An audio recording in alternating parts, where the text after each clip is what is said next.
Hello friends, എല്ലാവർക്കും Android Malayali എന്ന YouTube ചാനലിലേക്ക് സ്വാഗതം. അപ്പോൾ നമ്മൾ ഈ വീഡിയോയിൽ പറയാൻ പോകുന്നത് നമ്മുടെ മൊബൈൽ ഫോണുകളിൽ കളിക്കുന്ന ആൻഡ്രോയിഡ് ഗെയിമുകൾ നിങ്ങൾക്ക് കമ്പ്യൂട്ടറിൽ കളിക്കാൻ പറ്റുമോ എന്നതിനെ കുറിച്ചിട്ടാണ്. ഓക്കെ, നമുക്ക് കമ്പ്യൂട്ടറിൽ അവൈലബിൾ ആയിട്ടുള്ള എമുലേറ്റർ എന്ന് പറയുന്ന സോഫ്റ്റ്വെയർ, ഇതൊക്കെ ഒരുപാട് സോഫ്റ്റ്വെയർ ഉണ്ട്. എമുലേറ്റേഴ്സ് എന്നാണ് നോർമലായിട്ട് പറയാം. അപ്പം ആൻഡ്രോയിഡ് എമുലേറ്ററുകൾ പ്രത്യേകിച്ചിട്ട് ബ്ലൂ സ്റ്റാക്ക് പോലുള്ള സോഫ്റ്റ്വെയർ ഉപയോഗിച്ചിട്ട് നിങ്ങൾക്ക് നിങ്ങളുടെ ആൻഡ്രോയിഡ് ഫോണിൽ കളിക്കുന്ന ഗെയിമുകൾ കമ്പ്യൂട്ടറിലും കളിക്കാൻ സാധിക്കുന്നതാണ്. കുഴപ്പമൊന്നുമില്ല. പക്ഷേങ്കിൽ എല്ലാ കമ്പ്യൂട്ടറുകളിലും ഈ ഒരു സോഫ്റ്റ്വെയർ നല്ല രീതിയിൽ വർക്ക് ചെയ്യണം എന്നില്ല. കാരണം ഈ സോഫ്റ്റ്വെയർ വർക്ക് ചെയ്യാൻ വേണ്ടിയിട്ട് നല്ല റാമും അതുപോലെ തന്നെ ഹൈ എൻഡ് പ്രൊസസ്സറൊക്കെ ആവശ്യമുണ്ട്. അപ്പോൾ നിങ്ങളുടെ കമ്പ്യൂട്ടർ ഒരു i3 അതിൻ്റെ മുകളിലേക്ക് വരുന്ന കമ്പ്യൂട്ടർ ആണെങ്കിൽ നിങ്ങൾക്ക് ഈ സോഫ്റ്റ്വെയർ ട്രൈ ചെയ്ത് നോക്കാവുന്നതാണ്. അതിൻ്റെ താഴേക്കുള്ള സോഫ്റ്റ്വെയർ നിങ്ങൾ ട്രൈ ചെയ്യാൻ നിൽക്കരുത്. അതുപോലെ തന്നെ നിങ്ങളുടെ കമ്പ്യൂട്ടർ ഒരു 4GB റാമൊക്കെ ഉള്ളതാണെങ്കിൽ പോലും നിങ്ങൾക്ക് ഈ സോഫ്റ്റ്വെയർ ട്രൈ ചെയ്യാതിരിക്കുന്നതാണ് നല്ലത്. കാരണം ഈ സോഫ്റ്റ്വെയർ നിങ്ങളുടെ കമ്പ്യൂട്ടറിനകത്ത് മറ്റൊരു സിസ്റ്റം ഇൻസ്റ്റാളല്ല വർക്ക് ചെയ്യിപ്പിച്ചുകൊണ്ടാണ് നിങ്ങൾക്ക് ഈ പറയുന്ന ഫീച്ചേഴ്സ് നൽകുന്നത്. അതായത് നിങ്ങൾ കമ്പ്യൂട്ടറിൽ ഒരു 4GB റാമാണുള്ളതെന്ന് കരുതുക. ഓക്കെ, അതിൽ ഏകദേശം ഇപ്പോഴത്തെ വിൻഡോസൊക്കെ ഒരു 1 റാം, 1GB അതിന് മുകളിൽ 2GB അടുത്ത് റാം നിങ്ങളുടെ സിസ്റ്റം തന്നെ ഉപയോഗിക്കുന്നുണ്ടാവും. 1GB അല്ലെങ്കിൽ 2GB അടുത്ത് റാം. ഓക്കെ, പിന്നീട് ഈ സോഫ്റ്റ്വെയറും അതിന് വേണ്ടിയിട്ടുള്ള അതിൻ്റെ ഉള്ളിൽ വർക്ക് ചെയ്യാൻ പോകുന്ന ആൻഡ്രോയിഡിന് വേണ്ടിയിട്ട് കുറച്ച് റാം എടുക്കുന്നതാണ്.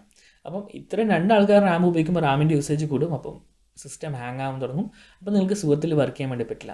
കുറഞ്ഞത് ഒരു 8GB റാമും അതുപോലെ തന്നെ ഒരു i5 ഒക്കെയാണ് നിങ്ങളുടെ പ്രൊസസ്സറും ഒക്കെ ആണെങ്കിൽ നിങ്ങൾക്ക് ട്രൈ ചെയ്ത് നോക്കാവുന്നതാണ്.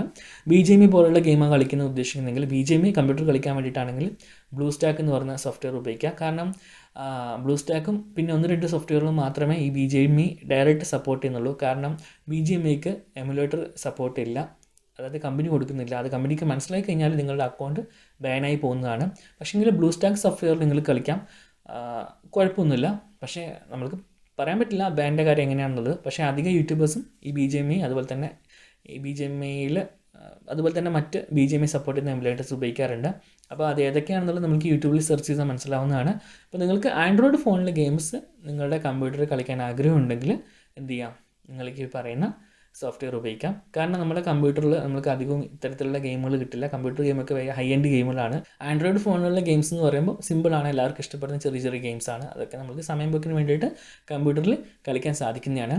പിന്നെ കമ്പ്യൂട്ടറിലാണെങ്കിൽ വിൻഡോസ് 11 ഇറങ്ങിയ സമയത്ത് ഇത്തരത്തിലൊരു ആൻഡ്രോയിഡ് ഫീച്ചർ കൊണ്ടുവന്നിട്ടുണ്ടായിരുന്നു. എന്നാൽ ചില കാരണങ്ങൾ കൊണ്ട് അവരെ നിർത്താൻ പോകുന്നു എന്നാണ് കേൾക്കുന്നത്. അപ്പം അത് കുറേ കാലത്തേക്ക് ഉണ്ടാവില്ല. അപ്പം നമ്മൾക്ക് എമുലേറ്റർ തന്നെ ആശ്രയിക്കേണ്ടി വരും. ഓക്കെ, അപ്പം നിങ്ങൾ കമ്പ്യൂട്ടറിൽ ആൻഡ്രോയിഡ് ഗെയിം കളിക്കാൻ ആഗ്രഹിക്കുന്ന ആളാണെങ്കിൽ എമുലേറ്റർ ഉപയോഗിക്കാവുന്നതാണ്. അപ്പോൾ നിങ്ങൾക്ക് മൗസും കീബോർഡ് ഉപയോഗിച്ചിട്ട് ഇത്തരം ഗെയിമുകളൊക്കെ അടിപൊളിയായിട്ട് കളിക്കാൻ വേണ്ടി സാധിക്കും. ഓക്കെ, അപ്പോൾ ഇത്രയും കാര്യങ്ങളാണ് പറയാനായിരുന്നത്. നിങ്ങൾക്ക് ഈ വീഡിയോ ഇഷ്ടമായി വിശ്വസിക്കുന്ന ഇഷ്ടമായ ലൈക്ക് ചെയ്യുക. നിങ്ങളുടെ നിർദ്ദേശങ്ങളും അഭിപ്രായങ്ങളും താഴെ കമൻറ്റ് ബോക്സിൽ രേഖപ്പെടുത്തുക. മറ്റൊരു വീഡിയോയിൽ കണ്ടുമുട്ടും വരെ എൻ്റെ എല്ലാ കൂട്ടുകാർക്കും നന്ദി, നമസ്കാരം.